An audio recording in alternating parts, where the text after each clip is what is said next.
The 2020 Mercedes-AMG GT C, driven. Drive the new Mercedes-AMG GT C and you will get attention wherever you go. It is a very special car that hopes to go after the Porsche 911. We found the car to be a work of art. This is definitely not an ordinary car. It is extremely quick and full of luxury touches, so the question becomes, is it worth the price? It really depends on your paycheck, so let's dig deeper. Exterior design. The GT C has a long nose and the engine is placed entirely behind the front axle, making it a front mid-engine. It has about 53% of its weight on the rear axle, giving it ideal weight distribution for going fast around corners. What's strange is that they could have made the car a lot shorter, since the first 2 or 3 feet of the engine bay is pretty much devoid of anything major with the engine that far back. The new rear fenders make the AMG GT C a total of 2.25 inches wider than the GT, giving it exactly the same dimension as the AMG GT-R at the rear of the car. The muscular styling creates space for larger wheels and a wider track. Both measures increase traction while allowing higher cornering speeds. The wider rear bumper of the AMG GT C improves the airflow at the rear.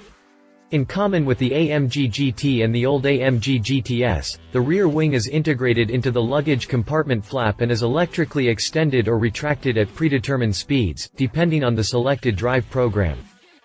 Interior design. As you would expect of a car costing as much as a house, the interior is a very nice place to be. The fit and finish is excellent and everything you touch has a rich feel.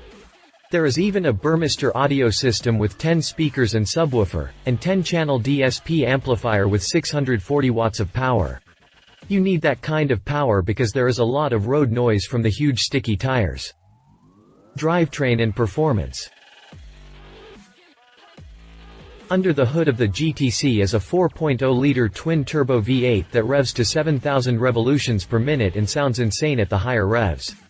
The twin turbos stuff 18.1 psi of boost pressure into the cylinders, and the engine is mated to one of the best dual-clutch transmissions in a production car. Be sure to switch the exhaust open to really hear that engine. Driving the GT C with the exhaust in quiet mode is as stupid as putting ketchup on your hot dog. If you want quiet, then you should not be driving this car. Open up the exhaust and switch the transmission to manual mode and roll down the windows so that you can get the full experience. When the all-aluminum engine hits 5,750 revolutions per minute, it is making 550 horsepower, and you can feel every one of those horses pulling you. The larger rear fenders allow the installation of massive 305/30ths R20 rear tires on 12x20 wheels with 265/35ths R19 front tires on 9x19 front wheels. Those huge tires cover 15.4-inch front brake rotors and 14.2-inch rear brake rotors. Our car had the optional $9,000 ceramic composite brakes that up the front rotors to 15.8 and are lighter than the standard rotors with huge 6-piston calipers. If you plan on doing any track driving, these are a great option until they wear out and you realize how much a brake job costs.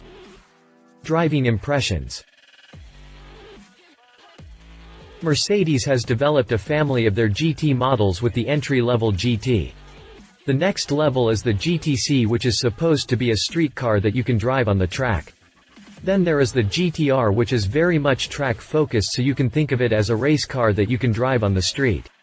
After that, there are the GT3 and GT4 models, which are full race cars.